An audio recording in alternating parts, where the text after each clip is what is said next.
Hi students, कैसे हैं आप? होप आप इंजॉय कर रहे होंगे और जो बेसिक हम कर रहे हैं उनको भी आप ज़रूर घर में कर रहे होंगे, स्टडी कर रहे होंगे। तो आज का जो बेसिक मैंने उठाया वो है आर सोलर सिस्टम से, जो हमारा सोलर सिस्टम है उससे मैंने ये कुछ जो मेन टॉपिक उठाए हैं, बेसिक से टॉपिक उठाए हैं जो आपको ज़रूर आने चाहिए। तो इसमें देखो, सबसे पहले है सेलेस्टियल बॉडीज़ क्या होती हैं। खगोलीय पिंड बोलते हैं इनको हिंदी में। सेलेस्टियल बॉडीज़ क्या होती हैं? जैसे स्टार हैं, स्टार्स होते हैं, या मून है, प्लेनेट हैं, और अदर लाइक दिस ऑब्जेक्ट, इस तरह के जो अदर ऑब्जेक्ट होते हैं इन द स्काई। स्काई में जो इस तरह की बॉडीज़ होती हैं उनको हम सेलेस्टियल बॉडी जो है वो बोलते हैं, है ना। और इसमें जो मून है, आपको पता है मून जो है वो सबसे ब्राइटेस्ट ऑब्जेक्ट है in the sky. Moon is the brightest object in the sky. हालांकि इसका अपना जो है वो लाइट नहीं होती है, इसके ऊपर जो लाइट पड़ती है due to the reflection of sun की इसके ऊपर लाइट जो वो पड़ती है मून के ऊपर। उसके बाद है स्टार्स के बारे में। स्टार जो होते हैं ये बहुत ही दूर होते हैं, बहुत ज़्यादा इनकी डिस्टेंस होती है अर्थ से। और इसमें देखो, जो सन है, सन इज आल्सो अ स्टार। सन भी एक स्टार है, लेकिन सन जो है वो काफ़ी नज़दीक है अर्थ से, काफ़ी नज़दीक है सन। और जो दूसरे स्टार होते हैं इनकी डिस्टेंस जो है वो बहुत ज़्यादा होती है, मिलियंस टाइम्स मोर, है ना। इनकी जो डिस्टेंस होती है सन के अपेक्षा बहुत ज़्यादा जो है वो डिस्टेंस होती है। अगर हम बात करें तो सन की जो डिस्टेंस है अर्थ से वो है लगभग 150 मिलियंस किलोमीटर जो है वो, लगभग इतनी किलोमीटर जो है वो सन की जो है वो डिस्टेंस जो है वो अर्थ से होती है। अब यहाँ पे जो नेक्स्ट है ना, that is light year. Light year क्या होता है? देखो, प्रकाश वर्ष इसको हम बोलते हैं। प्रकाश वर्ष बेसिकली क्या है? लाइट ईयर जो है that is the distance travel by light, है ना। लाइट के द्वारा एक साल में कितनी डिस्टेंस जो वो कवर की जाती है? Distance travel by light in a year. एक साल में लाइट कितना जो डिस्टेंस कवर करती है उसको हम लाइट ईयर जो वो बोलते हैं। तो कहने का मतलब कि लाइट ईयर जो है that is the unit of distance, है ना। दूरी को मापने का ये यूनिट होता है। और इसमें जो बहुत लंबी दूरियां होती हैं वो मापी जाती हैं। जैसे सन टू अर्थ की अगर हमने डिस्टेंस जो है वो मापनी है तो ये बहुत ज़्यादा होती है ना। तो इसको हम किस में मापते हैं? लाइट ईयर में जो वो मापते हैं। तो इसमें जो लार्ज डिस्टेंस होती हैं उसको हम लाइट ईयर में माप लेते हैं। तो अगर हम देखें सन टू अर्थ की जो डिस्टेंस होती है दैट इज वो होती है अबाउट 8 लाइट मिनट्स जो वो होती है सन से अर्थ की जो डिस्टेंस जो वो होती है, ठीक है। और स्टार्स का आपको बता रहा था मैं, स्टार की जो रोटेशन होती है, स्टार की जो रोटेशन हमें, जो तारे होते हैं वो प्रतीत होते हैं घूमते हुए कौन से डायरेक्शन में? ईस्ट टू वेस्ट, है ना। और अर्थ का आपको पता है, अर्थ की जो रोटेशन होती है that is west to east, है ना। ये थोड़ा सा आप ध्यान रखेंगे। स्टार जो है वो ईस्ट टू वेस्ट मूव करते हुए नजर आते हैं, और जो पृथ्वी है वो आपको होता है वेस्ट टू ईस्ट जो है वो नजर आती है हमें। अब यहाँ पे देखो, लाइट ईयर जो है ना, लाइट ईयर का जो कंसेप्ट हम कर रहे थे, लाइट ईयर। तो लाइट ईयर मैंने बताई आपको that is the distance covered by light in 1 year. और लाइट की जो स्पीड होती है, जो लाइट की स्पीड होती है, स्पीड ऑफ लाइट, या लाइट की जो स्पीड होती है वो आपको पता है कितनी होती है? 3 लाख किलोमीटर पर सेकंड, है ना। एक सेकंड में लगभग 3 लाख किलोमीटर जो वो डिस्टेंस जो वो कवर की जाती है। और इसको अगर हम मीटर पर सेकंड में देखना हो तो 3 गुणा 10 की शक्ति 8 मीटर पर सेकंड जो है वो स्पीड जो होती है, लाइट की जो स्पीड होती है। तो इस हिसाब से सन और अर्थ के जो बीच की डिस्टेंस है, जो मैंने आपको बताई 150 मिलियन किलोमीटर, वो फिर लाइट ईयर में आती है, लगभग 8 लाइट मिनट्स। ठीक है, 8 लाइट मिनट जो है वो डिस्टेंस जो वो आती है। तो ये जो लाइट ईयर है, ये एक बहुत बड़ी जो यूनिट होती है, बहुत बड़ी जो डिस्टेंस होती हैं, दूर दूर की जो डिस्टेंस होती है, उसको मापने के लिए ये यूनिट जो वो होता है। जैसे सिंपली हम किलोमीटर मीटर लेते हैं ना, तो उस तरह से लार्ज डिस्टेंस के लिए हमारे पास लाइट ईयर जो वो होता है। और यहाँ पे ये भी बहुत इंपॉर्टेंट क्वेश्चन बनता है कि जो स्टार्स की जो रोटेशन होती है, स्टार की जो मूवमेंट होती है, that is from east to west, और अर्थ की जो होती है वो उसके अपोजिट होती है, that is west to east. ठीक है, तो यहाँ तक था आपका ये। उसके बाद है कॉन्स्टिलेशन। देखो कॉन्स्टिलेशन क्या होता है, कॉन्स्टिलेशन को हम हिंदी में बोलते हैं तारामंडल। तारामंडल जो होता है that is the group of star, group of stars which form a recognisable shape, मतलब जो एक डेफिनेट शेप जो है वो बनाते हैं। कॉन्स्टिलेशन एक डेफिनेट शेप जो है वो बनाते हैं, रिकॉग्निशन शेप जो है वो बनाते हैं। ऐसे group of stars, group of stars को हम कॉन्स्टिलेशन जो है वो बोलते हैं, तारामंडल जो है वो हम बोलते हैं। अब यहाँ पे देखो जो मेन हम करेंगे कॉन्स्टिलेशन, वो एक तो है आपका अर्सा मेजर, है ना, अर्सा मेजर। इसका दूसरा नाम है बिग डिपर, बिग डिपर, और इसका और नाम भी है that is great bear, great bear. और ये कॉन्स्टलेशन जो है वो आपको कब दिखता है, ये दिखता है आपको विंटर में, विंटर में दिखेगा आपको ये अर्ली हावर जो होते हैं, अर्ली हावर जो होते हैं, जैसे 7-8 बजे का जो टाइम होता है नाइट का ना, अर्ली हावर में आपको ये सप्तऋषि, इसको सप्तऋषि भी हम बोलते हैं ना, सप्तऋषि भी हम इसको बोलते हैं। तो ये इसके 3-4 नाम जो है वो हैं, अर्सा मेजर, बिग डिपर और ग्रेट वियर और सप्तऋषि। और it look like question mark, एक क्वेश्चन मार्क की तरह ये आपको लगता है, या एक स्पून, बिग स्पून जो होता है, एक बिग स्पून जो होता है उसकी तरह इसकी शेप भी होती है ना, इस तरह से। और सप्तऋषि इसलिए बोलते हैं, इसमें 7 जो है वो स्टार जो वो होते हैं, इस तरह से, इस तरह से है। और 1 2 3 1 2 3 4 5 6 और 7 लगभग ऐसे जो है इसकी शेप होती है। तो लगभग ये ऐसे हमें लगता है एक स्पून की तरह, एक या एक क्वेश्चन मार्क की तरह जो इसकी शेप होती है, इसलिए इसको हम सप्तऋषि भी इसको हम बोलते हैं। सेकंड नाम जो इसका सप्तऋषि भी है। उसके बाद जो नेक्स्ट है दैट इज ओरियन। ये भी एक तारामंडल है, कॉन्स्टलेशन है, और ये आपको विंटर में दिखेगा। ठीक है, विंटर में दिखेगा, जैसे आपको सप्तऋषि समर में दिखेगा, वैसे आपको ओरियन जो वो विंटर में दिखेगा। और ये लेट इवनिंग में जो वो दिखता है। और ये इसको हम ओरियन को हम हंटर भी इसको हम बोलते हैं। और ये किस तरह से दिखता है, लगभग ये इस तरह से आपको दिखेगा, इस तरह से।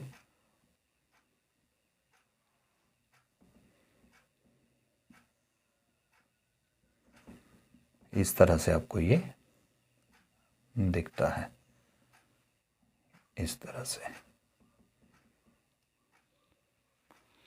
तो लगभग 7 to 8 इसमें स्टार जो वो होते हैं। और ये इसको हम हंटर भी बोलते हैं, मैंने बताया आपको, हंटर भी हम इसको बोलते हैं। और आपको कब दिखेगा ये आपको विंटर में जो है दिखता है। और जो अर्सा मेजर या जो है वो आपको समर में दिखता है। ठीक है, और जो नेक्स्ट है वो है सीरियस। सीरियस जो है that is the brightest star, या ब्राइटेस्ट स्टार जो है वो होता है इन द स्काई। स्काई में सबसे ब्राइटेस्ट स्टार जो आपको दिखेगा वो सीरियस जो है वो दिखता है। और इसकी अगर आपने पोजीशन देखनी हो तो इसकी पोजीशन आप ओरियन के साथ जो है वो कंपेयर कर सकते हैं। तो इसकी पोजीशन आपको कैसे दिखती है, इसका जो सेंटर का ये 3 स्टार होते हैं, इसकी स्ट्रेट लाइन अगर हम देखें इस तरह से टुवार्ड्स ईस्ट, है ना, ईस्ट की साइड में अगर हम देखेंगे तो यहां जैसे आपको ये स्टार जो वो दिखता है, इसको हम बोलते हैं सीरियस। तो यहां इसकी पोजीशन जो वो होती है। उसके बाद कैशोपिया है। कैशोपिया जो है इट लुक लाइक डब्ल्यू, जो अल्फाबेट होता है, कैपिटल डब्ल्यू या कैपिटल एम की तरह आपको ये दिखता है, जो कैशोपिया जो होता है। और ये कहाँ दिखेगा आपको, इट नॉर्थन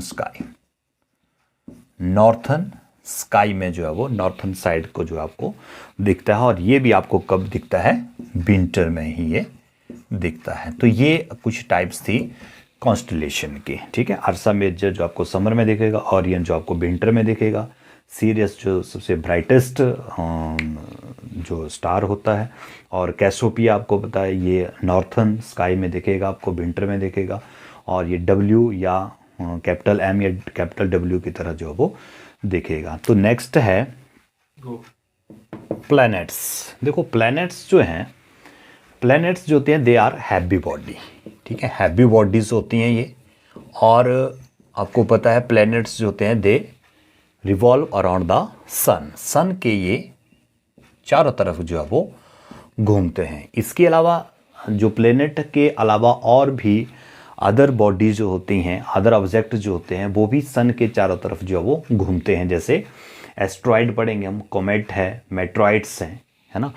तो इसके अलावा जो है वो ये अदर ऑब्जेक्ट भी जो है वो सन के चारों तरफ जो है वो घूमते हैं।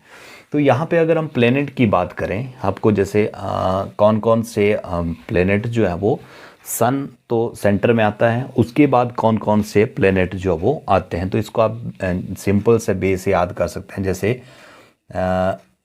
एम वी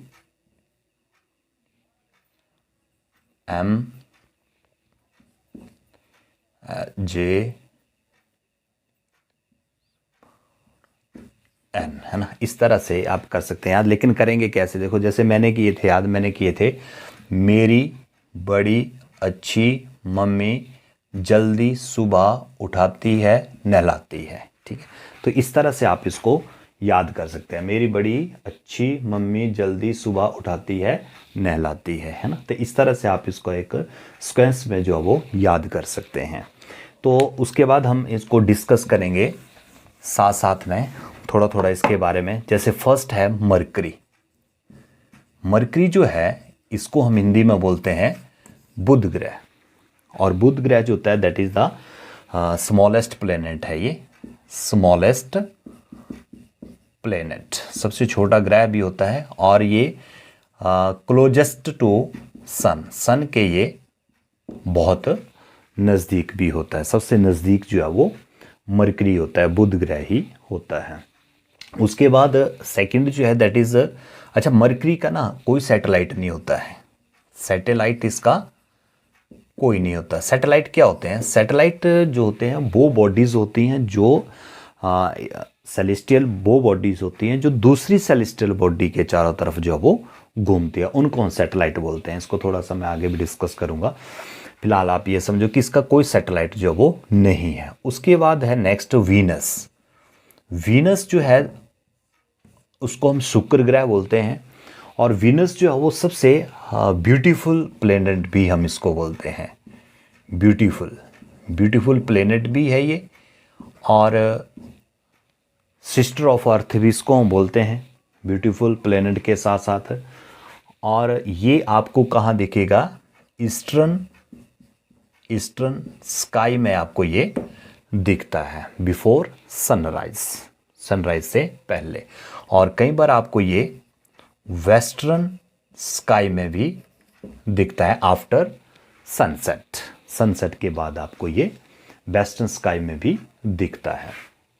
और इसको हम मॉर्निंग और इवनिंग स्टार भी बोलते हैं ना, मॉर्निंग और इवनिंग स्टार भी हम इसको बोलते हैं। हालांकि स्टार जो वो नहीं है, प्लेनेट है, लेकिन इसको मॉर्निंग और इवनिंग स्टार भी हम इसको बोलते हैं, क्योंकि ये मॉर्निंग में भी और इवनिंग में भी आपको दिख जाता है, तो इस कारण इसको मॉर्निंग और इवनिंग स्टार भी बोलते हैं। और ये ब्यूटीफुल प्लेनेट होता है, और इसका भी सैटेलाइट जो वो कोई नहीं है, कोई उपग्रह जो इसका नहीं होता है, वीनस का भी।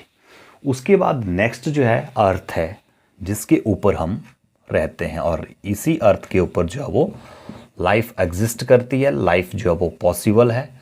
और लाइफ पॉसिबल क्यों है? ड्यू टू एप्रोप्रिएट एटमॉस्फेयर, बिल्कुल एप्रोप्रिएट यहाँ पे एटमॉस्फेयर होता है, एक्यूरेट टेम्परेचर होता है। एक्यूरेट टेम्परेचर मीन्स कि सन जो है वो ज़्यादा ना दूर है ना ज़्यादा नज़दीक है, इस कारण यहाँ पे संभव है, ये लाइफ जो है वो संभव होती है। उसके बाद ये आपको अर्थ जो है वो कैसे दिखती है? ब्लू एंड ग्रीन, है ना, ब्लू एंड ग्रीन कलर की आपको अर्थ दिखती है, due to reflection of light, है ना, due to reflection of light from कहाँ से? वाटर, एंड ब्लू आपको वाटर से, एंड ग्रीन आपको लैंड से, जो वो लैंड मास से या लैंड से, ज़मीन से जो लाइट की रिफ्लेक्शन होती है, उसके कारण आपको ये ब्लू और ग्रीन जो है वो अर्थ दिखती है, और इसी अर्थ के ऊपर जो है लाइफ पॉसिबल होती है। उसके बाद जो नेक्स्ट जो है दैट इज़ मार्स। मार्स होता है मंगल ग्रह, और मार्स जो है इसको हम रेड प्लेनेट भी बोलते हैं, रेड प्लेनेट इसको हम बोलते हैं। और रेड प्लेनेट के साथ इसके 2 नेचुरल सैटेलाइट हैं, स्मॉल, 2 छोटे नेचुरल सैटेलाइट इसके हैं मार्स के, ठीक है। तो लाल ग्रह के नाम से भी इसको हम जानते हैं, रेड प्लेनेट के नाम से भी इसको जानते हैं। उसके बाद है जुपिटर। जुपिटर जो है ये लार्जेस्ट प्लेनेट है, सोलर सिस्टम में लार्जेस्ट प्लेनेट होता है, ये सबसे बड़ा ग्रह जो हम इसको बोलते हैं। और ये इतना बड़ा है कि इसमें हमारी जो पृथ्वी है ना, इस तरह की कम से कम 1300 इतनी अर्थ जो है इसमें आ सकती हैं। और अगर इसका मास देखना हो अर्थ के कंपैरिजन में, तो इसका मास जो है दैट इज 318 टाइम्स मोर, इतना 318 गुना ज़्यादा जो है इसका मास होता है जुपिटर का। और इसके सैटेलाइट भी बहुत हैं, है ना, मोर सैटेलाइट, बहुत ज़्यादा इसके नेचुरल सैटेलाइट भी होते हैं जुपिटर के।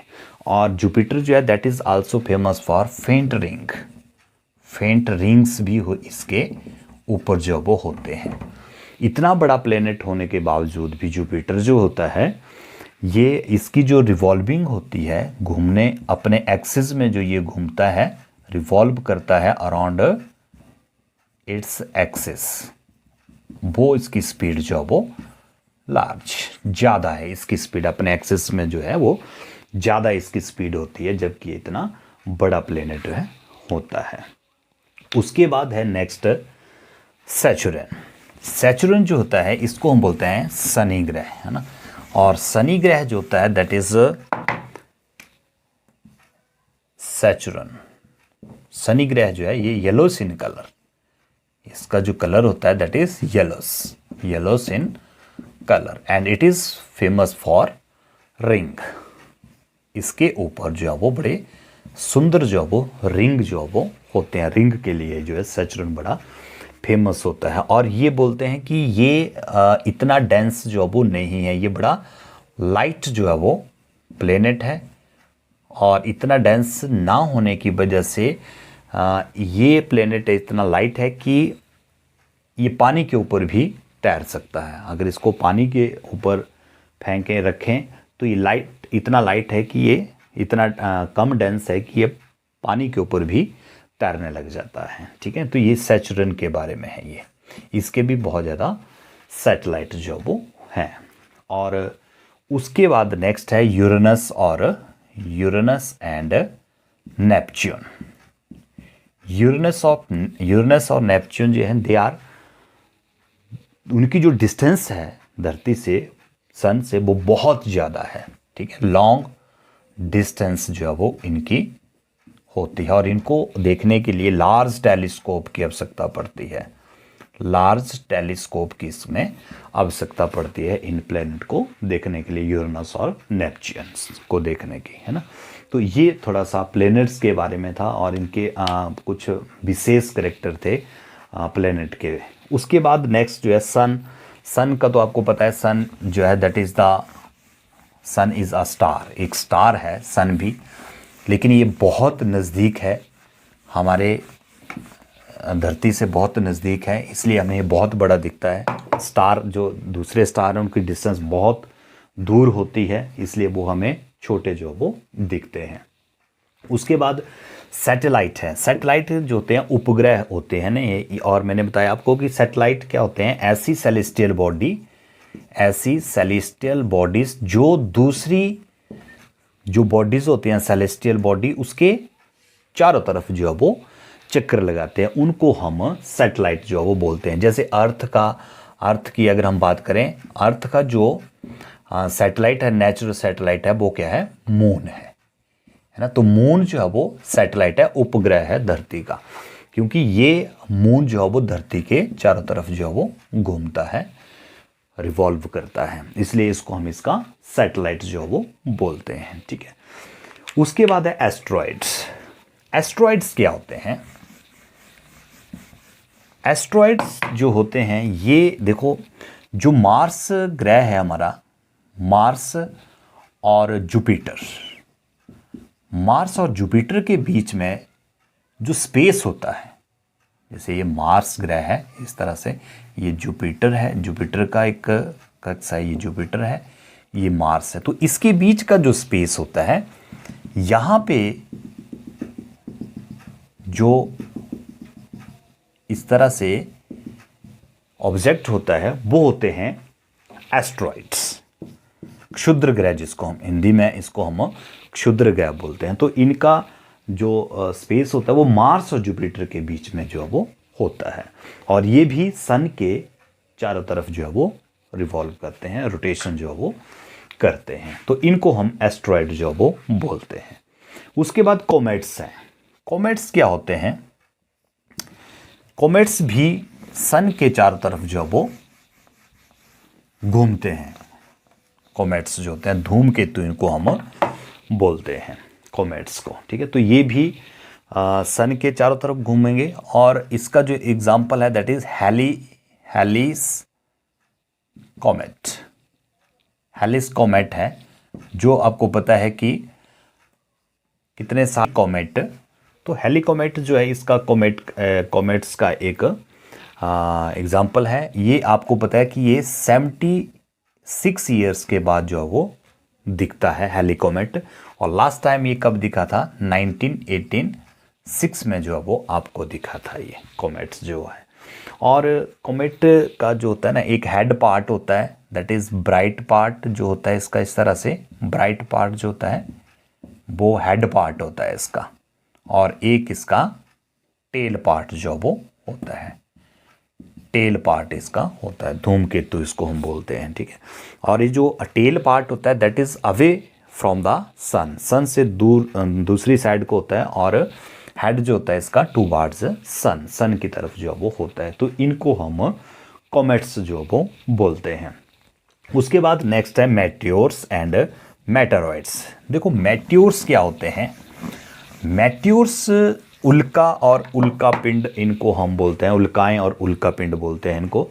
ये बेसिकली ब्राइट स्टिक्स होती हैं स्काई में, ब्राइट स्टिक्स मतलब चमकीली धारियां सी होती हैं, ब्राइट स्टिक्स जो वो ये धरती के ऊपर होती हैं, और जब ये धरती से नीचे को गिरते हैं ये ऑब्जेक्ट, तो बहुत ज़्यादा स्पीड के साथ गिरते हैं, ये हाई स्पीड के साथ ये जब गिरते हैं, और due to the friction of air, है ना, फ्रिक्शन के कारण ये क्या हो जाते हैं, हीट अप हो जाते हैं, ये लाइटनिंग हो जाती है इनमें, हीट हो जाते हैं, गर्म हो जाते हैं, लाइटनिंग देते हैं, और लाइटनिंग के साथ जो है वो ये नीचे जो है वो गिरते हैं, और हमें ऐसा लगता है कि ये तारे गिर रहे हैं। ऐसा बोलते हैं ना, तारा टूटा, तारा गिर रहा है ऊपर से, लेकिन ऐसा नहीं होता। ये बेसिकली क्या होते हैं, मेटेओर्स जो होते हैं, और हीट की वजह से ये जलने लग जाते हैं। और ये बहुत जब ये छोटे होते हैं ना, तो ये धरती पर पहुंचने से पहले ही ख़त्म हो जाते हैं, इवेपोरेट भी हो जाते हैं इसकी वजह से, ठीक है। तो जब ये मैटर, इनको हम शूटिंग स्टार भी बोलते हैं ना, शूटिंग स्टार याद रखना आपने, शूटिंग स्टार भी हम इनको बोल देते हैं। लेकिन जब ये ऑब्जेक्ट जो होते हैं, ये जो मेटेओर्स होते हैं, ये जब लार्ज होते हैं, अगर ये लार्ज साइज के होते हैं, तो लार्ज साइज के जब ये होते हैं और धरती पे जब ये गिर रहे होते हैं, तो कुछ पार्ट इनका जो है वो जल जाता है, और कुछ पार्ट जो है इनका धरती के ऊपर गिर जाता है। तो जो धरती के ऊपर गिर जाता है ना, उसको हम बोलते हैं फिर मेटेरॉइड्स। तो ये फर्क है दोनों में, मेटेओर्स और मेटेरॉइड्स में। और लास्ट में जो है that is artificial satellite. Artificial satellite क्या होते हैं, ये मैन मेड होते हैं, ये हमने खुद जो है वो छोड़े होते हैं, और ये जो है वो प्लेनेट के, जो प्लेनेट होता है ना, उसके चारों तरफ जो है वो घूमते रहते हैं। जैसे नेचुरल सैटेलाइट मैंने बताया ना, मून, लेकिन ये मून की डिस्टेंस थोड़ी ज़्यादा होती है, और जो मैन मेड या आर्टिफिशियल सैटेलाइट होते हैं, ये थोड़े से नज़दीक होते हैं, इसके जो है वो नज़दीक होते हैं। तो इनको बोलते हैं हम आर्टिफिशियल सैटेलाइट और मैन मेड। इसमें देखो जो फर्स्ट सैटेलाइट था, इंडियन सैटेलाइट जो था, वो था आर्यभट्टा। आर्यभट्टा जो था वो first Indian satellite, artificial satellite जो वो भेजा गया था। उसके बाद जो अदर थे, दैट इज़ और भी थे, IRS, इनसेट, और था एजुसेट, फिर था कल्पना वन, ये कुछ और आर्टिफिशियल सैटेलाइट जो वो छोड़े जाते हैं। और इनका आपको पता है मेन काम जो है इनका सैटेलाइट का, वो वेदर फॉरकास्टिंग करना होता है, मौसम की भविष्यवाणी, और रेडियो और टेलीविज़न के जो सिग्नल होते हैं, है ना, रेडियो और टीवी के जो सिग्नल होते हैं उन्हें प्राप्त करने के लिए, और टेलीकम्युनिकेशन में इनका यूज़ जो वो किया जाता है, टेलीकम्युनिकेशन में इनका जो वो यूज़ किया जाता है, जो आर्टिफिशियल सैटेलाइट होते हैं। तो इस चैप्टर में जो बेसिक्स था वो मैंने आपको यहाँ से करवा दिया। बाकी इसमें कुछ और अगर बचता है तो उसको भी हम डिस्कस करेंगे। लेकिन अगर आपको इस चैप्टर में ये सारी चीज़ें हाईलाइट हो जाती हैं तो ये चैप्टर आपका बहुत अच्छा जो है वो होने वाला है, क्योंकि ये कॉम्पिटिटिव लेवल पे भी इसमें से बहुत सारा जो है वो पूछा जाता है। तो होप है कि आपको ये वीडियो पसंद आई हो। तो आज के लिए बस इतना ही। Thank you.